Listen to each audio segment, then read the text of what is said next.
সুপ্রিয় দর্শক, আসসালামু আলাইকুম। যদি এরকম পারফেক্ট বিয়েবাড়ির সাথে চিকেন রোস্ট খেতে চান তাহলে পুরোপুরি আমার এই ভিডিওটি আপনারা দেখবেন ফার্স্ট থেকে লাস্ট পর্যন্ত, তাহলে বুঝতে পারবেন বিয়েবাড়ির সাথে শাহী চিকেন রোস্ট কতটা টেস্টি হয় আর এটা তৈরি করা কতটা ইজি। আমি ঘরে থাকা মশলা দিয়ে স্পেশাল একটা মশলা তৈরি করে দেখাবো, যার জন্য এটা টেস্ট খুব দ্বিগুণ হয়ে যাবে। আর সেই মশলাটুকু আপনারা চাইলে বাকি মশলাটুকু সংরক্ষণ করে 3 মাস পর্যন্ত খেতে পারবেন। তো আমি এখানে 20 পিস চিকেন নিয়েছি প্রায় 4 টেবিল চামচের মতো লেবুর রস, দিয়েছি পর্যাপ্ত পরিমাণে লবণ। এখানে লবণের পরিমাণটা একটু বেশি করে দিতে হবে, এতে করে চিকেনের ভেতরে লবণটা ভালোভাবে ঢুকে যাবে। তারপর সেটাকে ভালোভাবে মেখে ম্যারিনেশন করে রেখে দিলাম। এই পর্যায়ে পেঁয়াজ বেরেস্তা করে নেব। তো পর্যাপ্ত পরিমাণে তেল ঘি দিয়ে পেঁয়াজ বেরেস্তা করে নিলাম। পেঁয়াজ বেরেস্তা আমার তৈরি হয়ে গেছে, একদম মুচমুচে ঝরঝরে পেঁয়াজ বেরেস্তা। এখন আমি আপনাদেরকে দেখিয়ে দেব চিকেন রোস্ট রান্না করার পুরো রেসিপিটি। তো সেই ঘি তেলের মধ্যে চিকেনগুলোকে খুব ভালোভাবে ভেজে নিতে হবে, উল্টিয়ে পাল্টিয়ে প্রায় 3 মিনিটের মতো করে এক এক পিঠ ভাজলেই যথেষ্ট। চিকেনগুলো আমার পুরোপুরি ভাজা হয়ে গেছে। এখন আমি একটা মশলা তৈরি করব।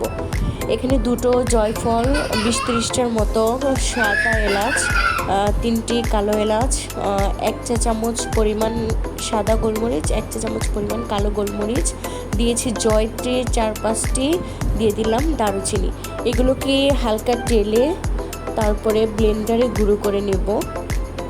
সেই মশলাটাই এই চিকেন রোস্টে ব্যবহার করব, যাতে করে চিকেন রোস্টের টেস্ট দ্বিগুণ হয়ে যাবে। এই মশলাটা এখান থেকে পুরোপুরি ব্যবহার করব না, প্রতি 8 পিস চিকেনের জন্য 1 চা চামচ মশলাই যথেষ্ট। আপনারা সেই অনুযায়ী মশলা দিয়ে দিবেন। আমি এখানে প্রায় 2.5 কাপ পরিমাণ পেঁয়াজ বাটা দিয়ে দিলাম আদা বাটা 1.5 টেবিল চামচ, রসুন বাটা 1.5 টেবিল চামচ এবং জিরে বাটা 1.5 চা চামচ পরিমাণ। এখন এর মধ্যে দিয়ে দিলাম মরিচের গুঁড়ো 1.5 টেবিল চামচ। মরিচের গুঁড়োটা আসলে ঝালের জন্য না, এখানে সুন্দর একটা কালার আনার জন্য। আর দিয়ে দিলাম ধনিয়া গুঁড়ো প্রায় 1.5 চা চামচ এবং সেই রেডি করে রাখা মশলাটুকু 2.5 চা চামচ পরিমাণ দিয়ে দিলাম। এবার দিয়ে দিলাম কাজু বাদাম পেস্ট। এখানে 30টার মতো কাজু বাদাম আমি পেস্ট করে নিয়েছি, সেগুলো দিয়ে দিলাম। এরপর দিয়ে দিলাম টক দই, প্রায় 1.5 কাপের মতো টক দই এখানে ব্যবহার করেছি আমি। আর দিয়ে দিলাম টমেটো সস এখানে প্রায় 2 টেবিল চামচের মতো টমেটো সস। এবার ভালো করে খুব সুন্দর করে মিক্স করে নিতে হবে। এভাবে মিক্স করে নিলে কি হয়, রান্না করতে খুব সহজ হয়ে যায়, তাড়াতাড়ি রান্নাটা করা যায় এবং মশলাগুলো একসাথে মিক্স করে নিলে পরবর্তীতে এগুলো মিক্স করতে আর ঝামেলা হয় না। তো আমি কড়াইয়ের মধ্যে তেল এবং ঘি যে অবশিষ্ট তেল ছিল তার মধ্যে আরও কিছুটা পরিমাণ তেল দিয়ে দিয়েছি দারুচিনি 4-5 টুকরো, তেজপাতা 3-4 টুকরো, এলাচি 4-5টি এবং দিয়ে দিয়েছি প্রায় 1.5 মুঠ পরিমাণ পেঁয়াজ কুচি।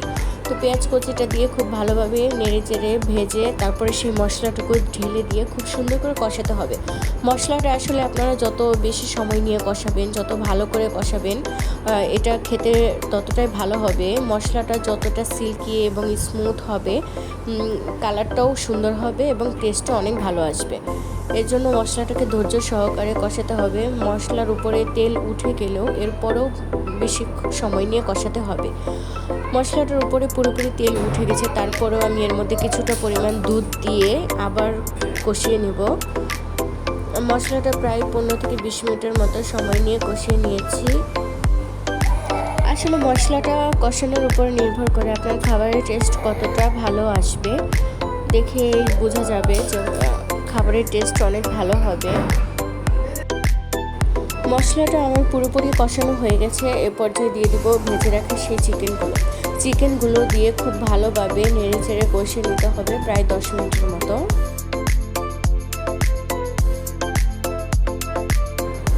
এর জন্য প্রথমেই চিকেনটাকে মশলার সাথে খুব ভালোভাবে মিক্স করে নিতে হবে। তো আমি নেড়ে চেড়ে দেখতেই পাচ্ছেন খুব ভালোভাবে চিকেনটা মিক্স করে নিয়েছি মশলার সাথে। এ পর্যায়ে কিছুটা দুধ দিয়ে দিব এই চিকেনটাকে কষানোর জন্য। আমি এই দুধ দেওয়ার পর আরও কিছুক্ষণ নেড়ে চেড়ে কষিয়ে নেব।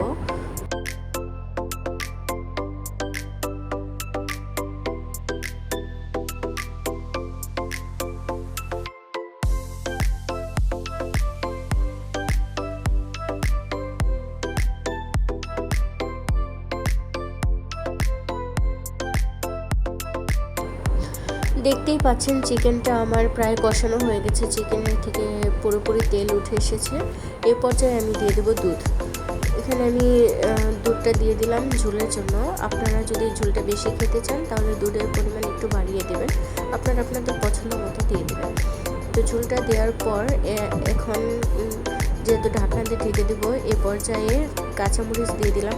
কাঁচামরিচগুলোকে নিচ থেকে অবশ্যই একটু কেটে দিতে হবে, এতে করে কাঁচামরিচের খুব সুন্দর একটা ফ্লেভার বের হবে পুরোপুরি। এরপর দিয়ে দিলাম পর্যাপ্ত পরিমাণে পেঁয়াজ বেরেস্তা এবং দিয়ে দেব চিনি। এখানে চিনি আমি দিয়েছি প্রায় 2 চা চামচের মতো এবং দিয়ে দেব ঘি। সবশেষে আমি এখানে গাওয়া ঘিটা দিয়েছি। ঘিটা দেওয়ার পর নেড়ে চেড়ে মিক্স করে ঢাকনা দিয়ে ঢেকে রাখবো প্রায় 15 থেকে 20 মিনিটের মতো।